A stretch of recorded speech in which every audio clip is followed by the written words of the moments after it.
Hey guys, this is our weekly overview for the last week of October. We are getting to the end of this cycle. As we finish up, we're going to be kind of pushing some intensities this week in the pull-ups, kind of doing a little bit more challenging things, and then we'll get into some testing, and then the next block, which is starting in mid-November. Okay, so starting out, guys, we have 20 seconds of pulling, 10 seconds rest, 20 seconds of burpees. We're just jumping and clapping on that burpee. What I do want you guys to do is to choose a pulling movement that you can hold for 8 rounds. You're looking at just doing a quality set, a high focus set, whether that's bar muscle ups, chest to bar pull-ups, jumping chest to bar, or ring rows. Okay, so quality set, holding the same each time. And then burpees should just be moving steady. It's just kind of a fatigue pairing here. Or we just want to work on just, keeping our feet straight ahead, keeping our feet relatively close, and then moving through. After that, for time, 2,000 meter bike erg or 800 meter run, 50 toes to bar, 1,000, and then 25. This is a high volume toes to bar workout, so we're just going to limit this by holding that 12-minute cap, guys. Push the bike or the run pretty hard, and then just manageable sets on the toes to bar should get you through this one under that time cap. All right, next, our power clean clusters. We have on the 3 minutes. You'll be resting 20 seconds between the reps. So you have 1, 1, 1 at 82 to 87% for 5 sets. Again, resting 20 seconds between each rep, just pushing that weight a little bit heavier. Getting up closer to that 90% is going to make this tougher.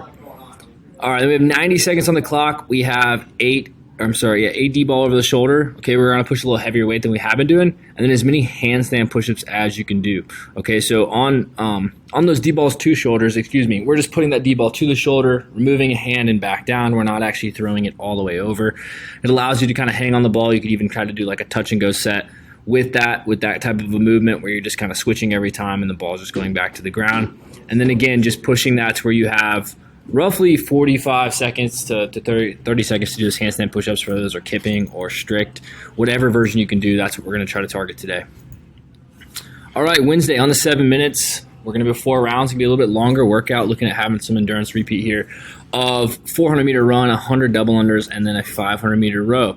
Now, the goal here is going to be 5 minutes per round, so we're going to scale that as needed. If double unders are something that you struggle with, cutting that back down to anywhere from 50 to 75 is a good target for today, just to keep yourself consistent.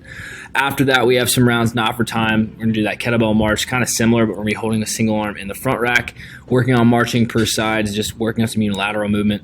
We'll do some hip extension on the GHD, and then you're actually going to hold, so you'll do 10 hip extensions and you'll hold for 20 to 30 seconds, and then you have that plank hold. Okay, so just finish up with some core work.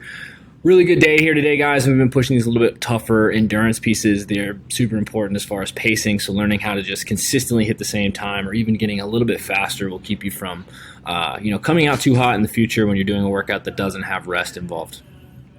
All right, Thursday, we're going to change it up a little bit, do a little team workout.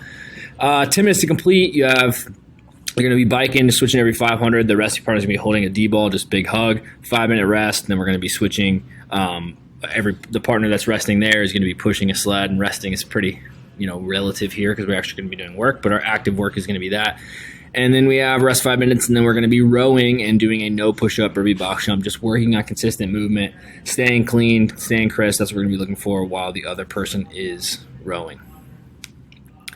Friday, 5x5, we're going to start at 65 to 70%. And your last set should finish between 85 and 90%. Okay, so pretty relative terms here on where you guys are starting, where you're finishing. So just kind of do the math before you start and have a target. After that, we're going to be doing 4 deadlifts on the 2 minutes for 4 sets at roughly 65 to 70%, just hitting that posterior chain. And then we have accessory work, which is going to be some rear foot elevated split squats and hollow rocks. And then we have some conditioning that's, one of the ones that we always kind of throw out there if we don't have time for conditioning and you want to do it, 30 seconds hard on the bike and then 30 seconds easy for 20 minutes. All right.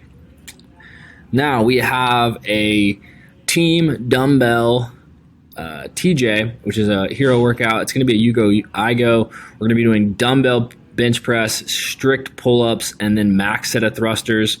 All right. You're just going to repeat that until you guys hit 100 reps total. If as far as like scaling, it's just basically like, I'm going to do the bench, somebody else, and then do the pull-ups that then go into those thrusters.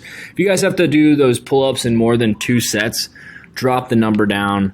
in order to get that done a little bit quicker. Same thing with the dumbbells. We're looking at that being 1 to 2 sets. We shouldn't have a ton of rest here, but again, it's for time, so it could take a little bit longer. You're probably going to be resting a little bit more. But on those thrusters, that's where we want to try to push some volume. If you guys are monsters and you're hitting over 15 around, then maybe we're going to go to 150. But I think most people getting to 10 is going to be pretty tough, and that would be 5 sets of 10 here. So that's what we're looking for. Pick a thruster weight that's hard for 8 to 10, and then that's what you're going to do each time, and you'll get 5-6 rounds out of it. All right, guys, that's the weekly overview. If you have any questions, let us know, and we'll see you in the gym.